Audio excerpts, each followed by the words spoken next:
Говорило ядраное жито, говорило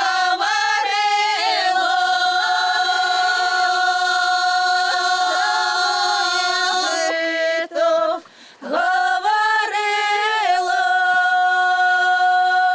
не могу я у поле стоять, не могу я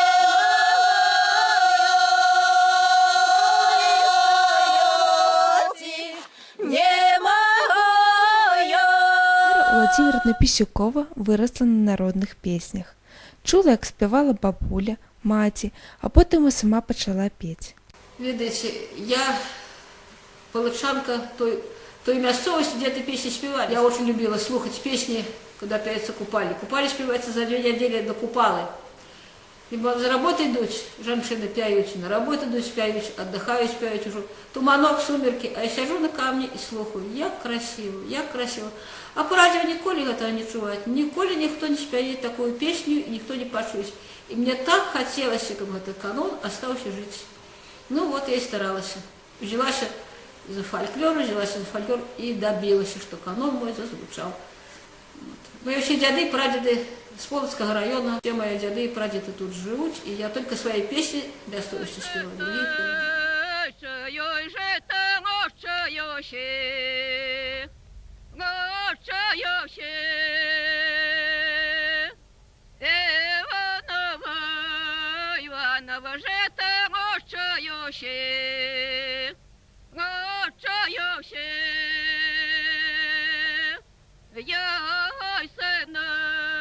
Його сина женять будем, женять будем. Выросла, вышла замуж. Ну, в каждом же коллективе надо было ей концерт поставить. Ну, я говорю, давайте мы, говорю, попробуем вот эту песню, давай купальную песню вот споем, так как мы пели у нас.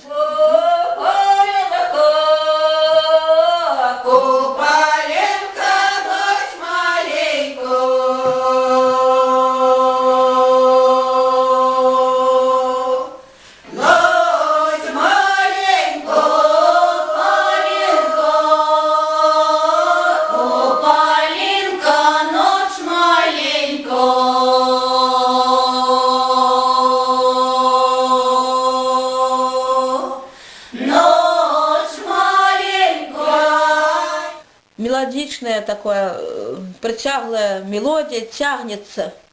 И на эту мелодию, на протяг ложится полтор в этой песне. Спевались по 2 человека, собирались женщины, которые могли петь, ну, я теперь я понимаю, унисон. Говорят, обливались голосы, значит, это унисон. И вот, ну вот мы вспомнили эту песню, знаем, ну и будем спевать. Ага, почули, ты почули, что 2 покуль, это запели. И вот так эта песня ходит, по общем, застолью. Это женщины спевать, может, час этой песни ходить.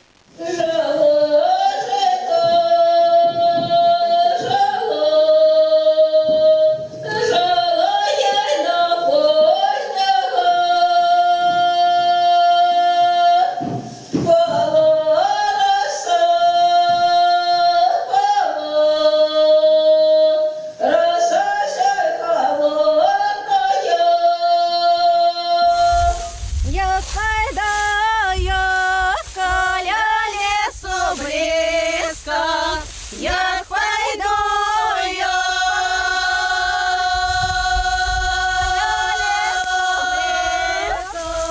я пойду,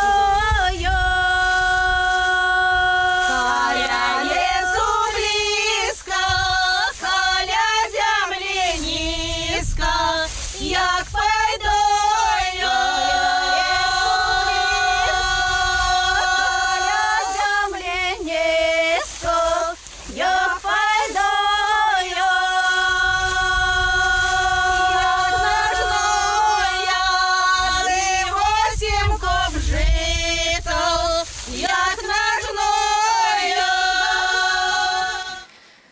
Так, Мария Михайловна, як ви самі оцінюєте той факт, що елемент співу пераклёст буде взятий під ахову держави? Ці лічите ви його коштовністю? Я лічу його коштовністю і необхідністю тримати його так, як він є у цьому стані. І вялікі дзякуй тым, хто ходзіць і спявае, хто душой разумее гэтую песню. Як прыходзіла тое свята Купала, спявала адна вёска пачынала, а вёскі былі блізка адна каля другой. Адна вёска пачынала, спявала, а ў другой чулі, што яны спявалі, і яны падхоплівалі, і палучаўся, атрымліваўся гэты нахал. Усё гэта патрэбна захоўваць, і добра, можа, яно захавалася. Я вельмі станоўча адношусь да таго, чтоб эта манера выконвання песни этой, которая называется «Перахлёст», чтобы она была под защитой государства, то есть нашей державы. Вот. И как она жила и продолжала жить, как наши дети пели, наши внуки пели. Я так дома стараюсь спеть детям, как они слухали. А мама, что ты там пеешь? А вот так вот пою, детки мои, ну что, всем им нравится. Вот так, и я хочу, чтобы они тоже увлечены были. Пойдем, девки, пойдем, девки, коляжи то.